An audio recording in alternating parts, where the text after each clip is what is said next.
Star Citizen, as far as I know from the beginning, has been based on kind of complexity and immersive sim elements in their gameplay.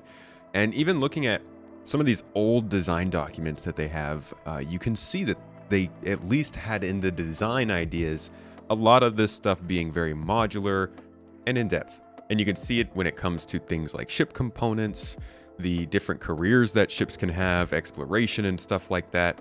Or even over here, the passenger transport literally has a whole design document based on it. One of the latest versions of gameplay we've heard in depth about is engineering. We've had a couple of videos on it in the last couple of weeks with some good details, and I wanted to kind of summarize it for you, but also give you some information on the big topic at hand. Do you have to be an engineer? Do you have to take part in all this complex gameplay, or can you be more of a casual solo player? This is going to be the second of these sort of weird videos I do on the second channel. People seem to like it before, so I thought we'd give it another go and talk about this. Hope you enjoy. So the recent fear that came from the engineering talks was really about the idea that engineering would be needed for more complex ships, but people wanted to know more what is going to happen for people who are playing solo or playing casually. And in this recent Star Citizen Live, they actually dispelled this fear pretty sufficiently, I think. Let's take a listen. Well, so we want to allow you to basically have full control over all the ship items, over your ship. So it should feel like your ship if you're into that. But on the other hand, we also want to allow players that are just like jumping in for, let's say, 1 hour of game time. We don't want to force them into you have to do a 2-hour prep and then do another of 1 hour of post prep for your ship.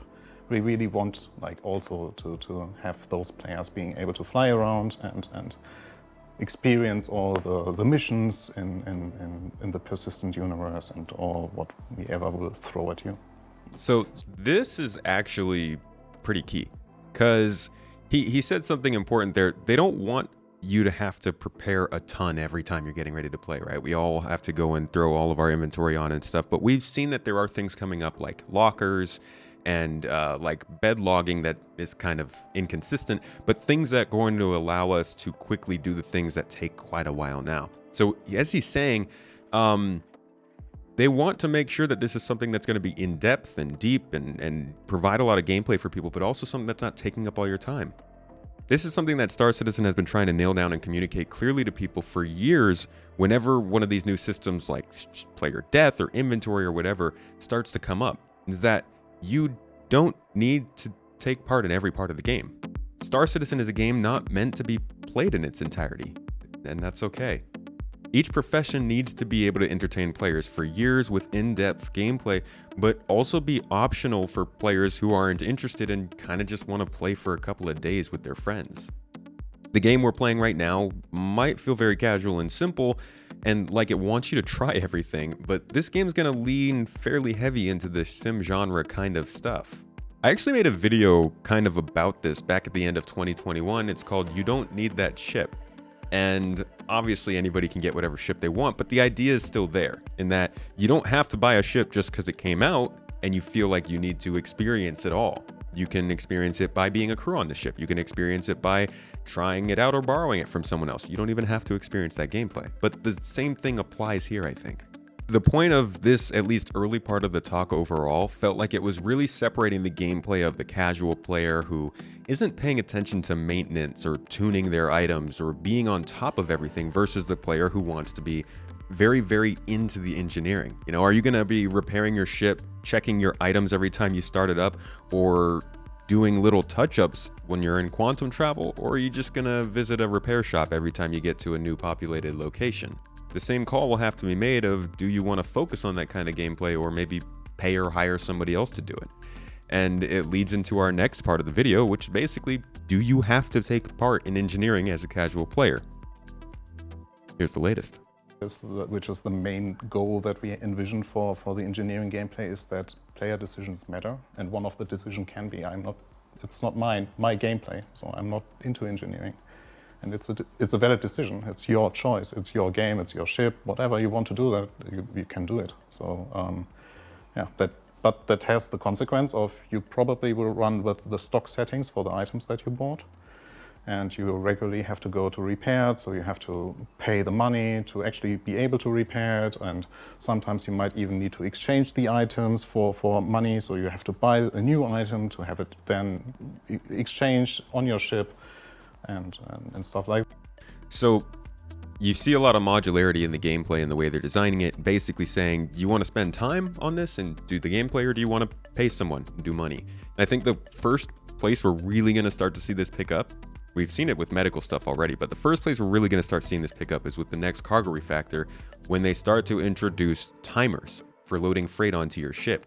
You could either take the time to load that yourself, or you could pay the money to somebody else to do it while you're off doing something else. And that same trade-off is apparent in engineering, as we can see, with the idea that if you don't do your tuning, you'll eventually have to pay for repairs. But then there's also the aspect of there are multiple parts of engineering, just like there are multiple parts of salvaging or mining or even FPS combat. As a miner, you might be on the laser, but you could also be the person placing the gadgets. You might be the person flying the ship or the person who's scanning the asteroids. So there are different roles to be had. And of course, engineering has those roles, just like those other jobs. In fact, as we have learned, that a player doesn't have to be an engineer if they don't want to. So all that said, and all of that laid on the table, just as in a simplified form, do people have to be an engineer? No. In the same way, if a player wants to do a certain type of engineering or a certain thing on a ship, they don't have to take every role that is required. They can just pick and choose what it is they want to do, as we see here. There you go. Now, for someone who chooses to be an engineer, can they be all three roles? Yes. Is there something that prevents them from being one? Even the person that doesn't want to be an engineer can be all of those three types that we talked about. It isn't it's no skill, it's no talent, it's no device, it's not something that you pick. It's based on your skill. So based on your skill, your knowledge. That's a huge theme in Star Citizen. It's something they've always tried to double down on, is the idea that once you learn a gameplay mechanic, that's how you get better at it. You're not going to come in and unlock a level and suddenly be better than other people. You have to learn this stuff. And that's what kind of works in with this style of pick and choose what you do. They don't necessarily expect you to be a master of all those things. But what does an engineer actually do? Well, there is the startup process of a ship. There's tuning your items to make sure that they're running at peak capacity and efficiency so that they're not getting damaged and requiring you to repair them. But there's also malfunctions, which come up when you don't do that stuff. So this is like your ship will just, randomly have a hiccup. Maybe your toilet will explode. It's a weird one. Maybe your cooler will malfunction and your weapon won't shut down as quickly. These are like the random things that engineers would have to look out for while they're playing. But that immediately starts to sound scary. It's not going to be some kind of semi-random glitch that occurs on a time-based schedule and catches you off guard, and then you get a little ping up that says, you got to go fix this. It's more nuanced. It's more based on detail, and again, based on player choices. Here's what they have to say about it. Just to throw something out, it's like, you might have it once a month, once a week, maybe. So depends on your amount of usage, depends on the kind of usage. Exactly. But we are talking about different numbers once you start to tune it, or once you start to travel to locations where there are like environment effects. Like if you fly into a radiation cloud, the chances are higher that they might trigger or might interfere with the ship items and therefore trigger a malfunction. Or if you didn't pay attention and you left the door open and suddenly the entire atmosphere. So basically any state that your ship is that isn't the stock state will affect the chance for a malfunction. Right. So there's a lot of opportunities here then for people who are not getting very in-depth with items to avoid some more of this stuff, as opposed to people who will be more in-depth and obviously wanting to get more of the engineering stuff, more of that min-maxing, more of the overclocking, what we're doing with our PCs. This is for those kind of people. And this gets emphasized as the conversation turns more towards times to kill. Something that caught me off guard, because I did put a video out about that the next day, basically talking about how soft death will turn into physicalized damage, will turn and use this kind of stuff to make ship repair a much bigger thing. I'll leave that link down below for you. But ultimately, the time it takes for your ship to stop working, malfunction, or just need a general repair will be up to you, as he said.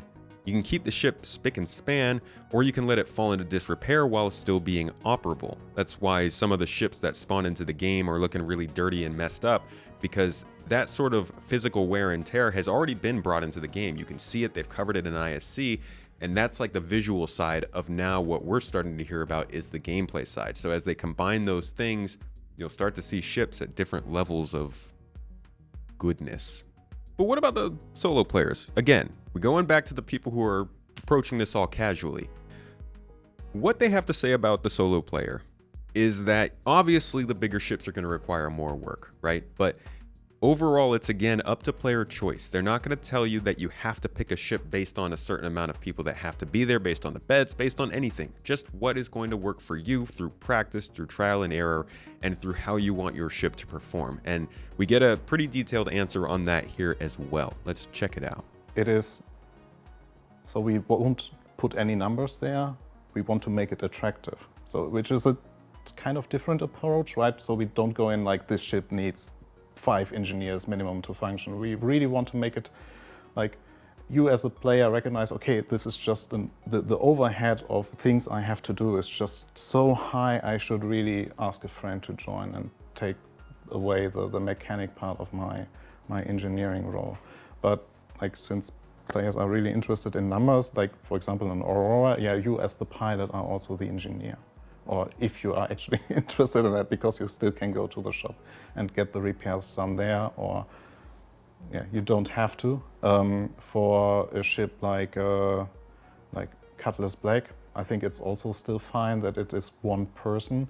A second person will definitely help, because then you can sit still in the pilot seat and then have the other person like exchange a fuse or something like that, because also like the space allows it.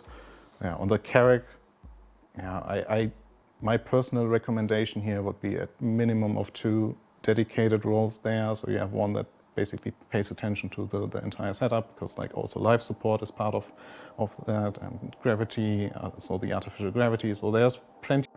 So there's gonna be a meta. There's always a meta, right? We always find out what works best and what doesn't. But with all the different types of gameplay applications that you'll be doing, bounty hunting, mining, and exploration, the idea of how many engineers you need will always be changing. And it's going to be interesting to see how this plays out, if there will be a meta, if there will be a known amount of people you need to do certain things, or if it will change based on who the player are. But the point is, with just another professional piece of gameplay being introduced into the game, or at least being introduced in design, is that yet again, it's not mandatory to take part in these professional game loops to enjoy the game. Not only that, you can pick how much you want to take part in each one. Maybe you enjoy the laser side of mining, but you don't enjoy turning the minerals in. Maybe you enjoy collecting fuel, but you don't like refining it. I really like that about this game. I actually ran a poll on Twitter just a few days ago that asked people, how do you feel about the ability to experience peak gameplay single player in this game versus needing to be in a group to get the absolute most out of the game? The results were actually pretty close, and clearly a lot of people do want that single player experience in this game. And when I say single player in this question, I was saying you can't be sending cargo to people, you can't be tractor beaming other cargo for people, you can't be refining other people's minerals. This is a strictly you are the only human you ever encounter kind of thing. I don't think that's what they want to do ultimately, but clearly they are supplying that kind of gameplay, and that's good to hear for people. Ultimately, I think that engineering, just like exploration, shows that what we do in the game is amorphous. There aren't skills to unlock, there aren't perks to equip, there's no level to reach to be able to do something. If you want to do something in this game, you do it.